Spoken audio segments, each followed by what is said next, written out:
Chaque jour qui passe, depuis l'avènement du gouverneur Richard Muyej-Manguinz-Mons à la tête de la province du Lualaba, les conditions de la desserte en eau potable s'améliorent et les efforts de couverture demeurent évalués à 69% sur un besoin global de 42 000 m3 le jour. Pour ce faire, certaines entreprises continuent à répondre à l'appel du gouverneur sur leur participation libre aux efforts de développement initiés dans la province pour l'amélioration du social, parmi lesquels la Générale des Carrières et des Mines la Gécamine avec 4 puits, dont 2 au site Nyuka, Useka et au site Mutoshi. Comus avec 3 puits, 6 communes et KCC ont emboîté le pas. À cet effort s'ajoute aussi l'apport de l'entreprise d'exploitation minière Tenkefungurume Mining TFM qui se décide d'appuyer ce processus d'amélioration de la desserte en eau potable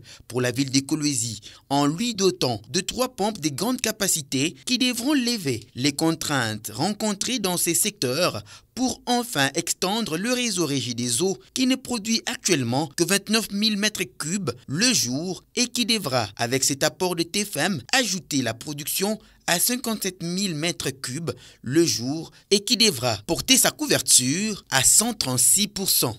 Et rappeler la circonstance, c'est la remise de pompe. Nous attendions tous cette remise pour améliorer davantage la desserte en eau. De son côté, le directeur général de Tenkefungurume Mining a rappelé la volonté de cette entreprise de soutenir la province du Lualaba dans son élan initié. Notre démarche s'inscrit bien entendu dans l'harmonisation des priorités de développement que votre gouvernement s'est fixé et nous a fixé. En présence du gouverneur Richard Muyej-Manguinz-Mons et les membres du gouvernement, le ministre en charge de l'énergie, Alexandre Ngoyi Kawaya, a donné des explications techniques précises sur l'impact de cet apport de Tenkefungurume Mining bien avant de visiter le matériel encore en caisse posé sur ce camion.